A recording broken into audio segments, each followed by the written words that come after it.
ဦးမြတ်ဟာမနှက်ဖြန်တွေအတွက်ပဲအသက်ရှင်နေသူပါသူဟာအငိမ့်စားယူတော့ကရခဲ့တဲ့ရွှေနာရီလေးကိုထူးခြားတဲ့နေ့ကြားမပတ်မယ်ဆိုပြီးနေတိုင်းတိုက်ချွတ်သိမ်းဆဲထားတတ်ပါတယ်အဖေဒီပက်ပိတ်ရဲ့မိသားစုလိုက်အင်းလေးကိုအလဲသွားကြမလို့လိုက်ခဲ့လေကောင်းလေတန်းရတော့အဖေကျမ်းမာရေးအတွက်လည်းကောင်းတာပေါ့အခုတော့မဟုတ်သေးဘူးသားရအဖေဒီဖိုင်တွေကိုအရင်စီရအောင်မယ်နောက်လာအလုံးနေနဲ့အားသွားမှပဲသွားကြတာပေါ့အဘူကြည့်ဦး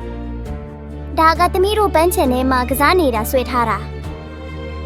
ဒီနေ့သမီးကိုပန်းချက်လိုက်ပို့မလားဟင်းသွားကစားချီဦးထက်အပိုးစတော့ရှေရတွေကြည်ရဦးမယ်ရာဒီဦးတို့တားရတဲ့ဒီနေ့ကြမှာပန်းချန်သွားကြမယ်လေဒီနေ့တော့မဟုတ်သေးဘူး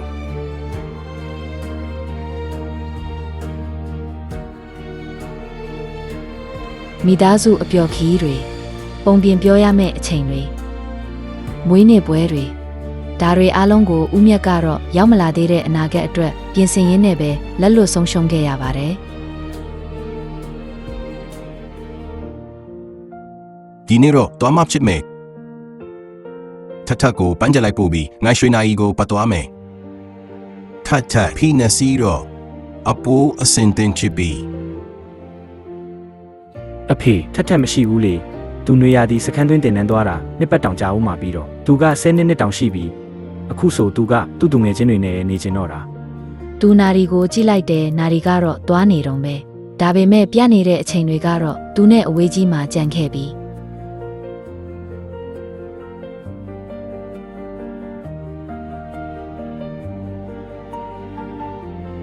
ဒါဖုန်းကိုအနာချထားပါဦးခါလေးပါဖေရဲ့မနှက်ဖြန်အစည်းအဝေးကြီးရှိလို့ပါနောက်မှစကားပြောမယ်နော်နောက်မှဆိုတဲ့စကားလုံးဟာ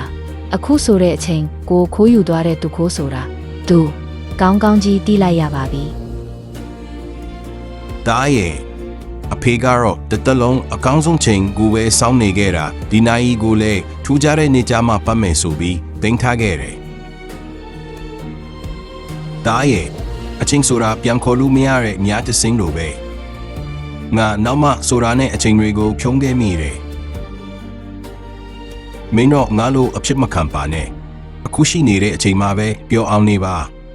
အချိန်နဲ့ဒီရည်ဒီလူကိုမဆောင်ပါထူးခြားတဲ့အချိန်ကိုမဆောင်ပါနဲ့တင်အသက်ရှင်နေတဲ့အချိန်တိုင်းဟာထူးခြားတဲ့အချိန်တွေပါပဲတမချန်းစာထဲမှာနက်ဖြန်နေတာအဘယ်တို့ဖြစ်မိကိုတင်တို့မတိကြတင်တို့အသက်တီးအဘယ်တို့သောအရာဖြစ်တဲ့ခဏထင်ရှားပြီးမှကွယ်ပြောက်သောအခိုးငွေဖြစ်၏